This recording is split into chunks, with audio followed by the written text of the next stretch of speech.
Hello, my name is Taylor Ross. I'm the owner of Frustum Virtual in Los Angeles, California.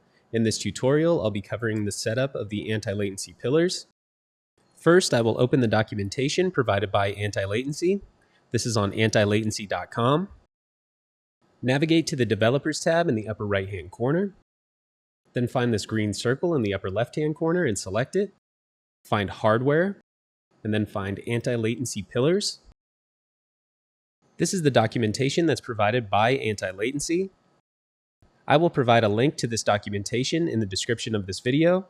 You can follow this documentation to set up your anti-latency pillar hardware, or you can just watch this tutorial because I will be covering everything that's covered in this documentation. The anti-latency pillars are a new anti-latency product for mobile projects in VR location-based entertainment, VR training, mocap, and virtual production. A mobile digital art expansion, an immersive VR theater, VR arcades, and even mobile virtual production or mocap studios. Anti-latency pillars offer new opportunities with the same tracking quality.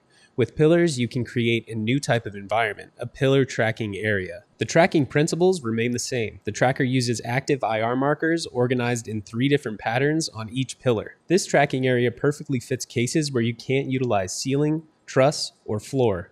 For example, when the ceiling height is more than 7 to 10 meters, or you constantly utilize the floor in your VR experience or studio. It also gives you the freedom to play with the room's geometry, walls, and corridors in your experience, both in the physical and virtual world. Anti-latency has created a special platform for pillars. By securing it to the floor, you can mount and dismount the tracking area at any time without repeated measurement and changing the environment settings in anti-latency service.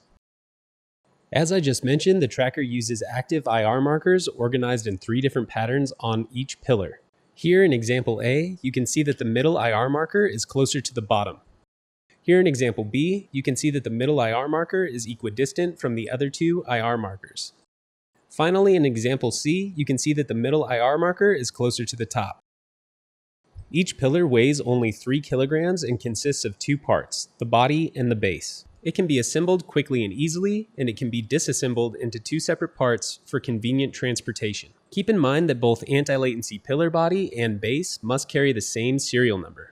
Use the included rests to fix the pillar in place during assembly to prevent it from moving.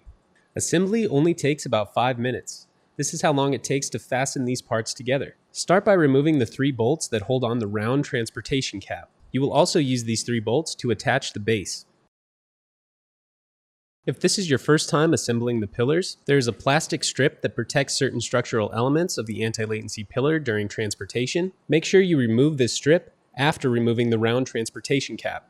Once you remove the round transportation cap, locate the base with the same serial number and attach it to the bottom of the pillar. Now start attaching the 2 screws closest to the IR markers. I will only tighten these 2 screws to be tight enough to hold the base in place. I will then mount the final leg. There is a 4th screw that is included with the pillar tracking area. This screw is slightly longer than the screws that were included with the round transportation cap. This screw will be mounted through the 2nd hole in the 3rd leg that is furthest away from the pillar's center. I will not fully tighten this screw until I have the 4th screw in place. This 4th screw is one of the 3 screws that was included with the round transportation cap. Once the 3rd leg has been secured into its position, I will do one final tightening pass on all of the screws to make sure that they are tight. Be careful not to over-tighten these screws. The pillar ships with 2 rubber transport clamps. These clamps ensure that the suspension of the IR markers are not damaged during transport. These clamps should be removed once you place the pillars where they will live in your studio. Regardless of whether the transport clamps are mounted or not, the pillar reference bar can only be held by its housing from the back of the pillar. Do not press on the suspension of the IR markers to avoid damaging it. The pillar tracking area is compact, easy to transport, and does not require significant time and effort during installation and configuration. It can be set up by a single person. To organize the tracking area, you will need a minimum of 2 pillars.